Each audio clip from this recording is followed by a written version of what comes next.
Welcome to Bite at a Time Books, where we read you your favorite classics one bite at a time. My name is Bree Carlile, and I love to read, and wanted to share my passion with listeners like you. All of the links for our show are in the show notes. Today we will be continuing The Three Musketeers by Alexandre Dumas. Chapter 51, Officer. Meanwhile, the Cardinal looked anxiously for news from England. But no news arrived that was not annoying and threatening. Although La Rochelle was invested, however certain success might appear, thanks to the precautions taken and above all to the dike, which prevented the entrance of any vessel into the besieged city, the blockade might last a long time yet. This was a great affront to the king's army and a great inconvenience to the cardinal, who had no longer, it is true, to embroil Louis XIII with Anne of Austria, for that affair was over, but he had to adjust matters for Monsieur de Bassompierre, who was embroiled with the Duc d'Angoulême. As to Monsieur, who had begun the siege, he left to the cardinal the task of finishing it. The city, notwithstanding the incredible perseverance of its mayor, had attempted a sort of mutiny for a surrender. The mayor had hanged the mutineers. This execution quieted the ill-disposed, who resolved to allow themselves to die of hunger, this death always appearing to them more slow and less sure than strangulation. On their side, from time to time, the besiegers took the messengers which the Rochellais sent to Buckingham, or the spies which Buckingham sent to the Rochellais. In one case or the other, the trial was soon over. The cardinal pronounced the single word, hanged. The king was invited to come and see the hanging. He came languidly, placing himself in a good situation to see all the details. This amused him sometimes a little and made him endure the siege with patience, but it did not prevent his getting tired, or from talking at every moment of returning to Paris, so that if the messengers and the spies had failed, His Eminence, notwithstanding all his inventiveness, would have found himself much embarrassed. Nevertheless, time passed on, and the Rochellais did not surrender. The last spy that was taken was the bearer of a letter. This letter told Buckingham that the city was in extremity, but instead of adding, "If your succor does not arrive within 15 days, we will surrender," it added quite simply, "If your succor comes not within 15 days, we shall all be dead with hunger when it comes." The Rochellais then had no hope but in Buckingham. Buckingham was their messiah. It was evident that if they one day learned positively that they must not count on Buckingham, their courage would fail with their hope. The cardinal looked then with great impatience for the news from England which would announce to him that Buckingham would not come.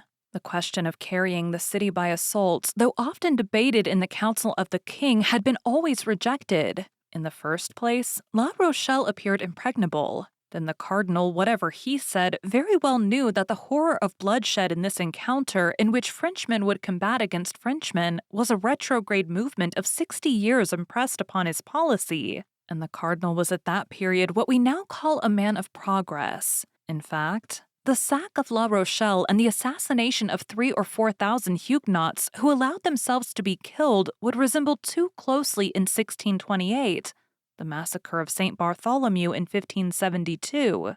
And then, above all this extreme measure, which was not at all repugnant to the king, good Catholic as he was, always fell before this argument of the besieging generals. La Rochelle is impregnable except to famine. The cardinal could not drive from his mind the fear he entertained of his terrible emissary, for he comprehended the strange qualities of this woman, sometimes a serpent, sometimes a lion. Had she betrayed him? Was she dead? He knew her well enough in all cases to know that, whether acting for or against him as a friend or an enemy, she would not remain motionless without great impediments. But whence did these impediments arise? That was what he could not know. And yet, he reckoned, and with reason, on my lady. He had divined in the past of this woman terrible things which his red mantle alone could cover, and he felt from one cause or another that this woman was his own, as she could look to no other but himself for a support superior to the danger which threatened her. He resolved then to carry on the war alone, and to look for no success foreign to himself, but as we look for a fortunate chance. He continued to press the raising of the famous dike which was to starve La Rochelle. Meanwhile, he cast his eyes over that unfortunate city, which contained so much deep misery and so many heroic virtues, and recalling the saying of Louis XI, his political predecessor, as he himself was the predecessor of Robespierre. He repeated this maxim of Tristan's gossip: divide it in order to reign. Henry IV, when besieging Paris, had loaves and provisions thrown over the walls. The cardinal had little notes thrown over in which he represented to the Rochellais how unjust, selfish, and barbarous was the conduct of their leaders. These leaders had corn in abundance and would not let them partake of it. They adopted as a maxim, for they too had maxims, that it was of very little consequence that women, children, and old men should die, so long as the men who were to defend the walls remained strong and healthy. Up to that time, whether from devotedness or from want of power to act against it, this maxim, without being generally adopted, nevertheless passed from theory into practice, but the notes did it injury.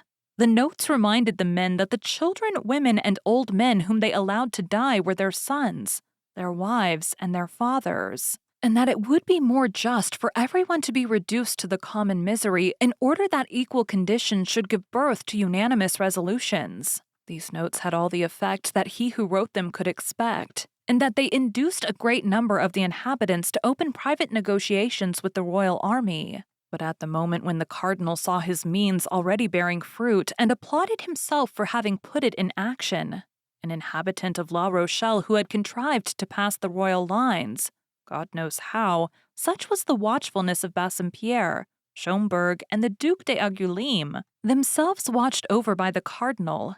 An inhabitant of La Rochelle, we say, entered the city, coming from Portsmouth, and saying that he had seen a magnificent fleet ready to sail within 8 days. Still further, Buckingham announced to the mayor that at length the Great League was about to declare itself against France, and that the kingdom would be at once invaded by the English, Imperial, and Spanish armies. This letter was read publicly in all parts of the city. Copies were put up at the corners of the streets, and even they who had begun to open negotiations interrupted them, being resolved to await the succor so pompously announced. This unexpected circumstance brought back Richelieu's former anxiety and forced him in spite of himself once more to turn his eyes to the other side of the sea. During this time, exempt from the anxiety of its only and true chief, the royal army led a joyous life, neither provisions nor money being wanting in the camp. All the corps rivaled one another in audacity and gaiety, to take spies and hang them, to make hazardous expeditions upon the dike or the sea, to imagine wild plans and to execute them coolly. Such were the pastimes which made the army find these days short, which were not only so long to the Rochellais, a prey to famine and anxiety, but even to the cardinal who blockaded them so closely. Sometimes when the cardinal, always on horseback like the lowest gendarme of the army, cast a pensive glance over those works, so slowly keeping pace with his wishes, which the engineers, brought from all the corners of France, were executing under his orders, if he met a musketeer of the company of Treville, he drew near and looked at him in a peculiar manner, and not recognizing in him one of our 4 companions, he turned his penetrating look and profound thoughts in another direction. One day, when oppressed with a mortal weariness of mind, without hope in the negotiations with the city, without news from England, the cardinal went out, without any other aim than to be out of doors, and accompanied only by Cahusac and La Houdinière, strolled along the beach. Mingling the immensity of his dreams with the immensity of the ocean, he came, his horse going at a foot's pace, to a hill from the top of which he perceived behind a hedge, reclining on the sand and catching in its passage one of those rays of the sun so rare at this period of the year, 7 men surrounded by empty bottles. 4 of these men were our musketeers, preparing to listen to a letter one of them had just received. This letter was so important that it made them forsake their cards and their dice on the drumhead. The other 3 were occupied in opening an enormous flagon of Colliqueur wine. These were the lackeys of these gentlemen. The cardinal was, as we have said, in a very low spirits, and nothing when he was in that state of mind increased his depression so much as gaiety in others. Besides, he had another strange fancy, which was always to believe that the causes of his sadness created the gaiety of others. Making a sign to La Houdinière and Cahusac to stop, he alighted from his horse and went toward these suspected merry companions, hoping by means of the sand which deadened the sound of his steps, and the hedge which concealed his approach, to catch some words of this conversation which appeared so interesting. At 10 paces from the hedge, he recognized the talkative Gascon, and as he had already perceived that these men were musketeers, he did not doubt that the 3 others were those called the Inseparables, that is to say, Athos, Porthos, and Aramis. It may be supposed that his desire to hear the conversation was augmented by this discovery. His eyes took a strange expression, and with the step of a tiger cat he advanced toward the hedge, but he had not been able to catch more than a few vague syllables without any positive sense, when a sonorous and short cry made him start, and attracted the attention of the musketeers. "Officer!" cried Grimaud. "You are speaking, you scoundrel!" said Athos, rising upon his elbow and transfixing Grimaud with a flaming look. Grimaud therefore added nothing to his speech, but contented himself with pointing his index finger in the direction of the hedge, announcing by this gesture the cardinal and his escort. With a single bound, the musketeers were on their feet and saluted with respect. The cardinal seemed furious. "It appears that messieurs the musketeers keep guard," said he. "Are the English expected by land, or do the musketeers consider themselves superior officers?" "Monseigneur," replied Athos, for amid the general fright he alone had preserved the noble calmness and coolness that never forsook him. "Monseigneur, the musketeers, when they are not on duty, or when their duty is over, drink and play at dice, and they are certainly superior officers to their lackeys." "Lackeys?" grumbled the cardinal. "Lackeys who have the order to warn their masters when anyone passes are not lackeys, they are sentinels. Your Eminence may perceive that if we had not taken this precaution, we should have been exposed to allowing you to pass without presenting you our respects, or offering you our thanks for the favor you have done in uniting us. D'Artagnan," continued Athos, "you who but lately were so anxious for such an opportunity for expressing your gratitude to Monseigneur, here it is, avail yourself of it." These words were pronounced with that imperturbable phlegm which distinguished Athos in the hour of danger, and with his excessive politeness which made of him at certain moments a king more majestic than kings by birth. D'Artagnan came forward and stammered out a few words of gratitude which soon expired under the gloomy looks of the cardinal. "It does not signify, gentlemen," continued the cardinal, without appearing to be in the least swerved from his first intention by the diversion which Athos had started. "It does not signify, gentlemen. I do not like to have simple soldiers because they have the advantage of serving in a privileged corps, thus to play the great lords. Discipline is the same for them as for everybody else." Athos allowed the cardinal to finish his sentence completely and bowed in sign of assent. Then he resumed in his turn. "Discipline, Monseigneur, has, I hope, in no way been forgotten by us. We are not on duty, and we believed that not being on duty we were at liberty to dispose of our time as we pleased. If we are so fortunate as to have some particular duty to perform for your Eminence, we are ready to obey you. Your Eminence may perceive," continued Athos, knitting his brow, for this sort of investigation began to annoy him, "that we have not come out without our arms." And he showed the cardinal with his finger the 4 muskets piled near the drum on which were the cards and dice. "Your Eminence may believe," added D'Artagnan, "that we would have come to meet you if we could have supposed it was Monseigneur coming toward us with so few attendants." The cardinal bit his mustache and even his lips a little. "Do you know what you look like, altogether, as you are armed and guarded by your lackeys?" said the cardinal. "You look like 4 conspirators." "Oh, as to that, Monseigneur, it is true," said Athos. "We do conspire, as your Eminence might have seen the other morning, only we conspire against the Rochellais." "Ah, you gentlemen of policy," replied the cardinal, knitting his brow in his turn. "The secret of many unknown things might perhaps be found in your brains, if we could read them as you read that letter which you concealed as soon as you saw me coming." The color mounted to the face of Athos, and he made a step toward his Eminence. "One might think you really suspect us, Monseigneur, and we were undergoing a real interrogatory. If it be so, we trust your Eminence will deign to explain yourself, and we should then at least be acquainted with our real position."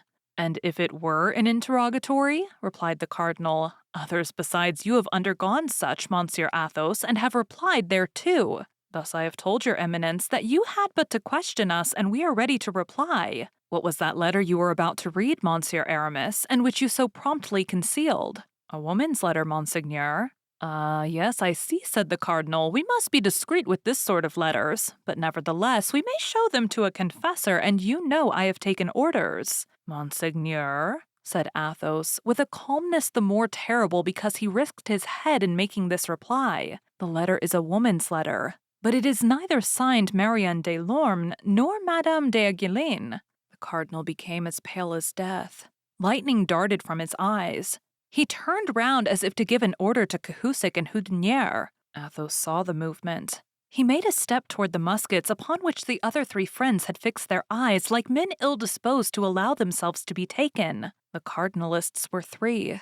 The musketeers, lackeys included, were 7. He judged that the match would be so much the less equal if Athos and his companions were really plotting. And by one of those rapid turns which he always had at command, all his anger faded away into a smile. "Well, well," said he, "you are brave young men. Proud in daylight, faithful in darkness. We can find no fault with you for watching over yourselves, when you watch so carefully over others. Gentlemen, I have not forgotten the night in which you served me as an escort to the Red Dovecot. If there were any danger to be apprehended on the road I am going, I would request you to accompany me. But as there is none, remain where you are. Finish your bottles, your game, and your letter.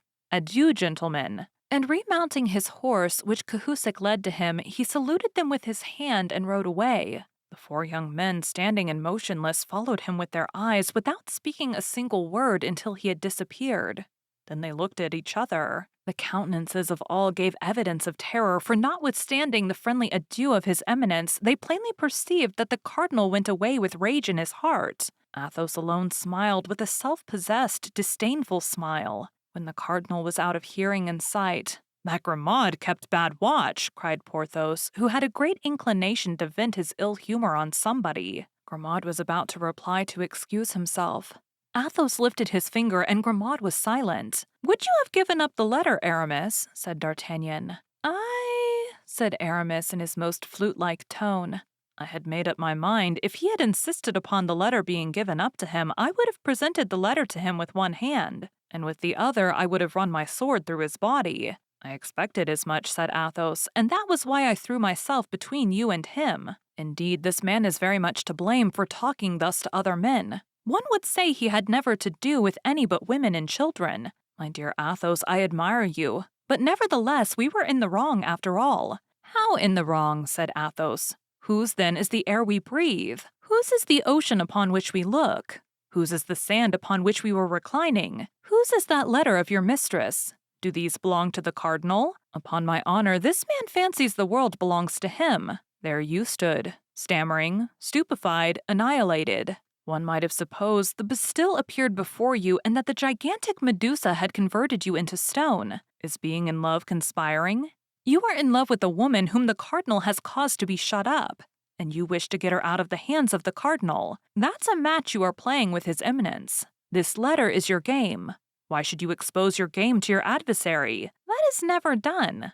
Let him find it out if he can. We can find out his." "Well, that's all very sensible, Athos," said D'Artagnan. "In that case, let there be no more question of what's past, and let Aramis resume the letter from his cousin where the cardinal interrupted him." Aramis drew the letter from his pocket. The 3 friends surrounded him, and the 3 lackeys grouped themselves again near the wine jar. "You had only read a line or 2, said D'Artagnan. "Read the letter again from the commencement." "Willingly," said Aramis. "My dear cousin, I think I shall make up my mind to set out for Bethune, where my sister has placed our little servant in the convent of the Carmelites. This poor child is quite resigned, as she knows she cannot live elsewhere without the salvation of her soul being in danger. Nevertheless, if the affairs of our family are arranged, as we hope they will be, I believe she will run the risk of being damned, and will return to those she regrets, particularly as she knows they are always thinking of her. Meanwhile, she is not very wretched. What she most desires is a letter from her intended. I know that such viands pass without difficulty through convent gratings. But after all, as I have given you proofs, my dear cousin, I am not unskilled in such affairs, and I will take charge of the commission. My sister thanks you for your good and eternal remembrance. She has experienced much anxiety, but she is now at length a little reassured, having sent her secretary away in order that nothing may happen unexpectedly. Adieu, my dear cousin. Tell us news of yourself as often as you can, that is to say, as often as you can with safety. I embrace you, Marie Michon." Oh, what do I not owe you, Aramis? Said D'Artagnan. Dear Constance, I have at length then intelligence of you. She lives. She is in safety in a convent. She is at Bethune.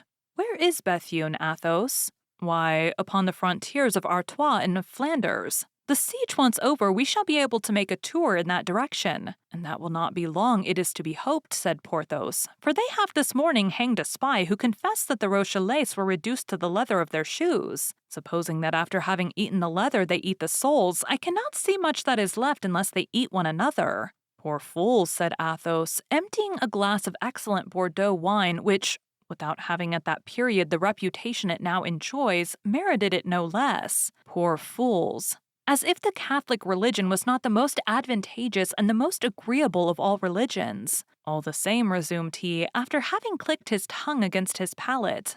They are brave fellows. But what the devil are you about, Aramis? Continued Athos. Why, you are squeezing that letter into your pocket. Yes, said D'Artagnan, Athos is right, it must be burned. And yet if we burn it, who knows whether Monsieur Cardinal has not a secret to interrogate ashes? He must have one, said Athos. What will you do with the letter, then? Asked Porthos. Come here, Grimaud, said Athos. Grimaud rose and obeyed. As a punishment for having spoken without permission, my friend, you will please to eat this piece of paper. Then to recompense you for the service you will have rendered us, you shall afterward drink this glass of wine. First, here is the letter. Eat heartily. Grimaud smiled, and with his eyes fixed upon the glass which Athos held in his hand, he ground the paper well between his teeth and then swallowed it. Bravo, Monsieur Grimaud, said Athos, and now take this.